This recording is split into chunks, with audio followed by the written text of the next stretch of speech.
ದಕ್ಷಿಣ ಭಾರತದಿಂದ ಉತ್ತರ ಭಾರತಕ್ಕೆ ಹೋಗೋದಕ್ಕೆ ಮೂಲ ಕಾರಣ ಶಂಕರಾಚಾರ್ಯರ ಪ್ರತಿಮೆ ನನಗೆ. ಸೊ ನಾನು ಮೈಸೂರಿನಲ್ಲಿ ಭಾಳಷ್ಟು ಕೆಲಸ ಮಾಡಿದ್ದೆ, ಕಾನ್ಫಿಡೆಂಟ್ ಇತ್ತು, ಬಟ್ ಅದು ಮೈಸೂರಲ್ಲೇ ಉಳ್ಕೊಂಡಿತ್ತು.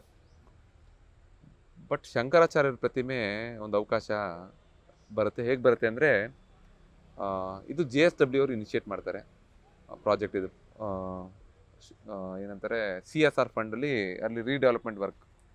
ಅಂದರೆ ಅದು ಫ್ಲಡ್ ಆಗಿ ಎಲ್ಲ ಹೋಗ್ಬಿಟ್ಟಿರುತ್ತೆ ಸಮಾಧಿ, ಅದು ಶಂಕರಾಚಾರ್ಯರದು. ಅದು ಮತ್ತೆ ಎಲ್ಲ ಹೊಸದಾಗಿ ಮಾಡ್ತಿರ್ತಾರೆ. ಆಗ ಈ ಒಂದು ಶಂಕರಾಚಾರ್ಯರದ್ದು ಮಾಡಬೇಕು, 12 ಜ್ಯೋತಿರ್ಲಿಂಗ ಇರೋದ್ರಿಂದ 12 ಮಾಡೋಣ ಅಂತೇಳಿ ಡಿಸೈಡ್ ಮಾಡಿಕೊಂಡು ಮಾಡ್ತಾರೆ. ಸೆಲೆಕ್ಷನ್ ಪ್ರೊಸೆಸ್ಸಿಗೆ ಕಲಾವಿದರು ಹುಡುಕಾಟ, ಮತ್ತು ಅದು ಸಾಮಾನ್ಯವಾಗಿ ಅದೇ ಇರುತ್ತೆ.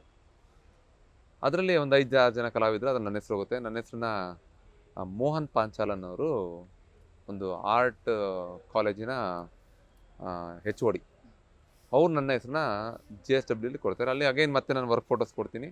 ಕೊನೆಗೆ ನಾನು ಫೈನಲೈಸ್ ಮಾಡಿ ಒಂದು 2 ಫೀಟದೊಂದು ಶಂಕರಾಚಾರ್ಯದ್ದು ರೆಡಿ ಮಾಡಿಕೊಡಿ ಅಂತ ಹೇಳ್ತಾರೆ. ಪ್ರೈಮ್ ಮಿನಿಸ್ಟರ್ ಕೊಡಬೇಕು ತೋರ್ಸೋಕ್ಕೆ ಅಂತ. ಬರೀ 20 ದಿವಸ ಸಮಯ ಕೊಡ್ತಾರೆ ಒಂದು ಮಾಡಲ್ ಮಾಡೋಕ್ಕೆ. ಮಾಡಲ್ ಮಾಡಿಕೊಡ್ತೀನಿ. ಅದೇ ರೀತಿ ಮಾಡಲ್ಸ್ಗಳು ಬೇರೆದು ಬಂದಿರುತ್ತೆ. ಪ್ರೈಮ್ ಮಿನಿಸ್ಟರ್ ಇದನ್ನು ಸೆಲೆಕ್ಟ್ ಮಾಡ್ತಾರೆ. ಶಂಕರಾಚಾರ್ಯ ವಿಗ್ರಹ ಮಾಡ್ತೀನಿ. ಅದಕ್ಕೆ ಸುಮಾರು ಒಂದು 6 ತಿಂಗಳು ಮಾಡ್ತೀನಿ ಕೆಲಸ. ಆಗ ಕರೋನಾ ಸೆಕೆಂಡ್ ಸ್ಟೇಜಲ್ಲಿತ್ತು. ನನಗೆ ಭಾಳ ಒಳ್ಳೆ ಸಮಯ. ಬೇರೆ ಕಸ್ಟಮರ್ ಡಿಸ್ಟರ್ಬೆನ್ಸ್ ಇಲ್ಲ, ಇಲ್ಲೇ ಅಡುಗೆ ಮಾಡ್ಕೊಳ್ಳೋದು, ಯಾರು ಈಚೆರು ಬರ್ತಾಯಿಲ್ಲ, ಇಲ್ಲೇ ಕೆಲಸ ಮಾಡೋದಷ್ಟೇ ಕೆಲಸ, ಬೇರೇನಿಲ್ಲ. ಅಷ್ಟು ಖುಷಿಯಾಗಿತ್ತು ಸಮಯ, ತುಂಬ ಪೀಸ್ಫುಲ್ ಆಗಿತ್ತು ನನಗೆ. ನಮ್ದು ಇನ್ನೊಂದೇನು ಗೊತ್ತಾ, ನಮ್ಮ ಲೈಫ್ ಸ್ಟೈಲ್ ಬಂದು ಕರೋನಾ ಲೈಫ್ ಸ್ಟೈಲ್ ಇರೋದು. 3 ಹೊತ್ತು ಮಾಸ್ಕ್ ಹಾಕ್ಕೊಂಡಿರ್ತೀವಿ, ಕನ್ನಡಕ ಹಾಕ್ಕೊಂಡಿರ್ತೀವಿ. ಒಂದು 15-20 ವರ್ಷದಿಂದ ನಾವು ಕರೋನಾ ಥರನೇ ಇದ್ದೀವಿ. ಈ ಶಿಲ್ಪಕಲೆನೇ ಹಂಗೆ. ಸೊ ಆಗ ಕೆಲಸ ಮಾಡ್ತೀನಿ. ನಮ್ಮ ತಂದೆಯವರು ಬರ್ತಿರ್ತಾರೆ, ಹೋಗ್ತಿರ್ತಾರೆ.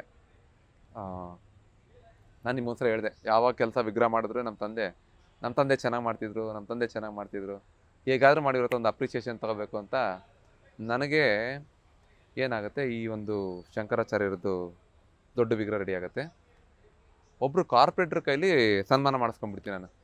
ಈ ವಿಷಯ ನಾನು ಯಾರಿಗೂ ಹೇಳಿರಲ್ಲ. ಇದು ಕೇದಾರ್ನಾಥ್ಗೆ ಹೋಗುತ್ತೆ, ಶಂಕರಾಚಾರ್ಯರಲ್ಲಿ ಪ್ರತಿಷ್ಠಾಪನೆ ಆಗುತ್ತೆ ಅಂತ ಯಾರಿಗೂ ಹೇಳಿರಲಿಲ್ಲ.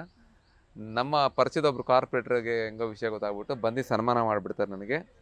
ಸನ್ಮಾನ ಮಾಡಿದ್ದೇನಾಗುತ್ತೆ, ನ್ಯೂಸ್ ಪೇಪರ್ ಬಂದುಬಿಡುತ್ತೆ. ಮೈಸೂರದು ಸ್ಟಾರ್ ಆಫ್ ಮೈಸೂರು ಮತ್ತು ಮೈಸೂರು ಮಿತ್ರದಲ್ಲಿ ಬಂದುಬಿಡುತ್ತೆ.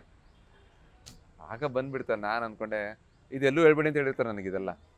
ಸೊ ಎಲ್ಲ ಇಂಪಾರ್ಟೆಂಟ್ ಪ್ರಾಜೆಕ್ಟ್ಗಳು ನಾವೆಲ್ಲೂ ಹೇಳಂಗಿರಲ್ಲ. ಮೈಸೂರಲ್ಲಿ ತಾನೇ ಬಂದಿದ್ದೇನೆ, ಡೆಲ್ಲಿಗೆ ಹೋಗ್ಬಿಡ್ತಾ ವಿಷಯ ಅಂದ್ಕೊಂಡು ನಾನು ಸುಮ್ಮನಿದ್ದೆ.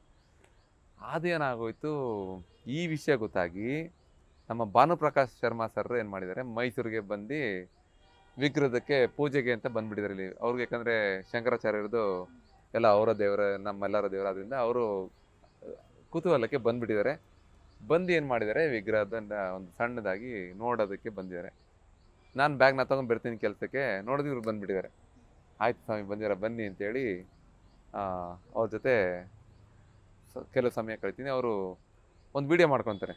ನಾನು ಹೇಳ್ತೀನಿ, ಸರ್ ಇದೆಲ್ಲೂ ಹಾಕ್ಬಾರ್ದು, ಮಾಡ್ಕೊಳ್ಳಿ ಬೇಕಾದರೆ ಅಂತ. ಅವರು ವಿಡಿಯೋ ಮಾಡಿ ಅದನ್ನು ಏನು ಮಾಡ್ತಾರೆ, ಅವ್ರದ್ದೊಂದು ಗ್ರೂಪ್ ಇರುತ್ತೆ, ಅಲ್ಲಿ ಹಾಕ್ಬಿಡ್ತಾರೆ.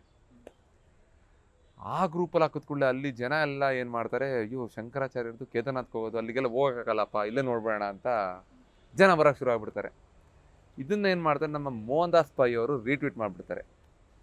ಸೊ ಮೋಹನ್ ದಾಸ್ ಪೈ ಅವರು ರೀಟ್ವೀಟ್ ಮಾಡಿದ್ರೆ ಅವ್ರಿಗೆಲ್ಲ PM ಆಫೀಸ್ ಚೆನ್ನಾಗಿ ಪರಿಚಯ ಇದೆ, ಅಲ್ಲಿಗೆ ವಿಷಯ ಹೋಗ್ಬಿಡ್ತಿದ್ರು. ಬಟ್ ಏನಾಗೋಯ್ತು, ಅದು ಹೋಗೋಷ್ಟರಲ್ಲಿ ಏನಾಗೋಯ್ತು, ಇಲ್ಲಿ ಜನ ಅದನ್ನು ಬಂದು ನೋಡೋಕ್ಕೆ ಶುರು ಮಾಡಿದ್ರು. ನೋಡಿದವ್ರು ಎಲ್ಲರೂ ತುಂಬ ಭಾವುಕರಾಗಿ, ಭಾಳ ಏನಂತಾರೆ, ಒಂದು ಸಂತೋಷದಕ್ಕೆ ಕಣ್ಣೀರು ಅಂತಾರಲ್ಲ ಆ ರೀತಿ. ಇಲ್ಲಿ ನಾನು ಕೊನೆಗೆ ಪೊಲೀಸ್ ಕರಿಬೇಕಾಯ್ತು ಜನನ ತಡಿಲಿಕ್ಕೆ ಇಲ್ಲಿ. ಸೊ ಅಷ್ಟು ಜನ ಬಂದು ಅಷ್ಟು ಅಪ್ರಿಷಿಯೇಷನ್ ಕೊಡ್ತಾರೆ. ನಮ್ಮ ತಂದೆಗೆ ಭಾಳ ಖುಷಿ. ಎಷ್ಟು ಖುಷಿ ಆಗ್ಬಿಡ್ತು ಅಂದರೆ, ಅವರು ಸಹ ಅವ್ರ ಫ್ರೆಂಡ್ಸ್ಗಳನ್ನ ಮನೆಗೆ ಹೋಗಿ ಬೈಕಲ್ಲಿ ಕರ್ಕೊಬಂದು ತೋರಿಸಿ, ಮಳೆ ಇದ್ದರೆ ಅವ್ರಿಗೆ ಛತ್ರಿ ಹಿಡ್ಕೊಂಡು ತೋರಿಸಿ, ನೋಡು ನನ್ನ ಮಗ ಮಾಡಿದ್ದಾನೆ. ಅವತ್ತು ಸಂಜೆ ಫೋನ್ ಮಾಡಿ ಹೇಳ್ತಾರೆ, ನೀನು ನಮ್ಮ ಅಪ್ಪನ ಹೆಸರು ಉಳಿಸ್ಬಿಟ್ಟೆ ಕಣ.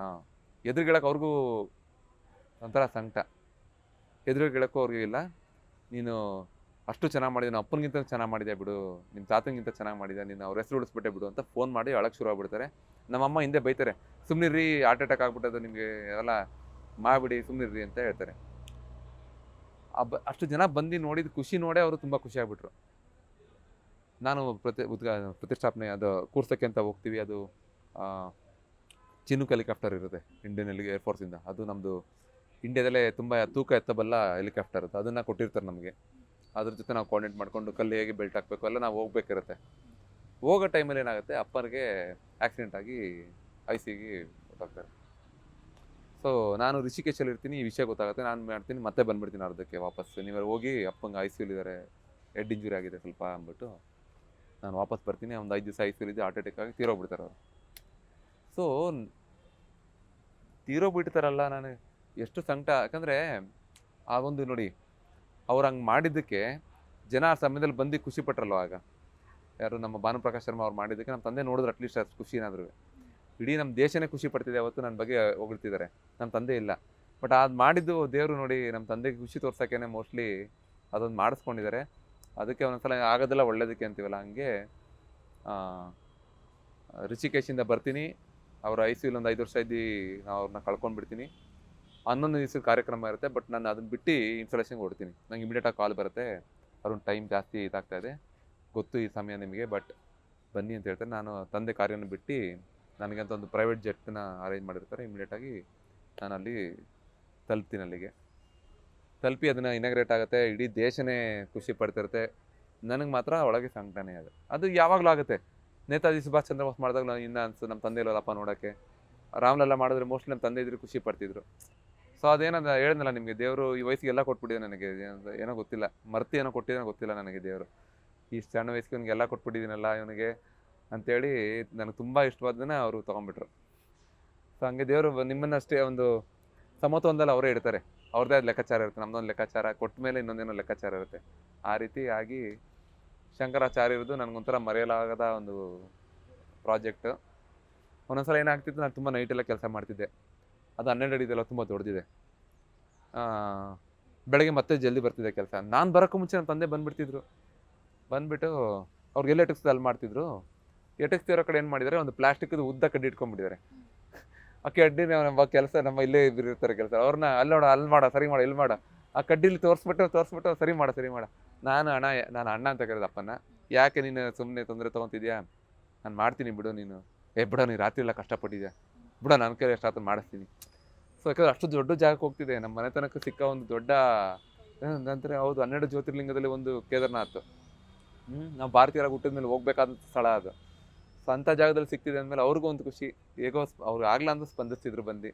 ನಾನು ಅವ್ರಿಗೆ ಕೆಲಸ ಮಾಡೋದು ಇಷ್ಟ ಅಲ್ಲ ನನಗೆ. ಅವರು ಕೆಲಸವ್ರಿಗೆಲ್ಲ ಬೈದ ಮೇಲೆ ತಿಂಡಿ ಕೊಡಿಸ್ಕೊಂಡು ಕೆಲಸ ಮಾಡಿಸ್ಕೊಂಡು ಖುಷಿಯಾಗಿದ್ರು.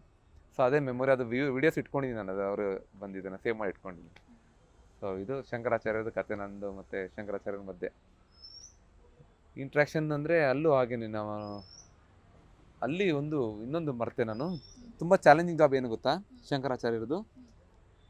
ನೋಡಿ, ನಮಗೆ ಮುಖದಲ್ಲಿ ತುಂಬ ಸೌಂದರ್ಯಕ್ಕೆ ಸಂಬಂಧಪಟ್ಟಿದ್ದು ಕೇಶ, ಕೂದಲು.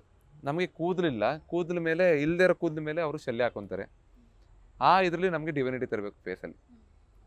ಇದು ತುಂಬ ಚಾಲೆಂಜಿಂಗ್ ಆಗಿತ್ತು ನನಗೆ ಶಂಕರಾಚಾರ್ಯ ಮಾಡಬೇಕಾದ್ರೆ. ಅವ್ರನ್ನೇ ಮಾತಾಡೋಂಗೆ ಇಂಟ್ರಾಕ್ಟ್ ಮಾಡ್ತಿದ್ದೆ. ಕೊನೆಗೆ ಏನಾಗ್ಬಿಡ್ತು, ಮಾಡ್ತಾ ಮೋಸ್ಟ್ಲಿ ತುಂಬ ಅದ್ರ ಬಗ್ಗೆ ಯೋಚನೆ ಅನಿಸುತ್ತೆ. ಕೆಲವೊಮ್ಮೆ ಮಲಗಿದಾಗ ಎದ್ದು ಯಾರೋ ಎಡ್ಕೊಂಡು ಹೋಗ್ತಾ ಇದ್ದಾರೆ ಕೈನ ರಾತ್ರಿ ಕತ್ತಲಲ್ಲಿ. ಬೆಳಕು ಬಂದಾಗ ನನಗೆ ಶಂಕರಾಚಾರ್ಯ ಮುಖ ಕಂಡಿದ್ದು ಉಂಟು. ಅದು ನಾನು ಭಾಳಷ್ಟು ಜನದ ಕಡೆ ಹೇಳಿದ್ದೀನಿ. ಮೋಸ್ಟ್ಲಿ ಅವರು ಆಶೀರ್ವಾದ ನನಗೆ. ಆಗ್ಲಿಂದ ನಾನು ಶಂಕರಾಚಾರ್ಯನೂ ದಿನನಿತ್ಯ ಪೂಜೆ ಮಾಡಿ ಒಂದು ಅವಕಾಶಕ್ಕೆ ಯಾವಾಗಲೂ ನನ್ನ ಕಡೆಯಿಂದನೂ ಗ್ರ್ಯಾಟಿಟ್ಯೂಡ್ ಯಾವಾಗಲೂ ಇರುತ್ತೆ ಅದು ಅವ್ರಿಗೆ. ಇದು ನನ್ನ ಶಂಕರಾಚಾರ್ಯರ ಕತೆ ನಿಮ್ಮ ಜೊತೆ.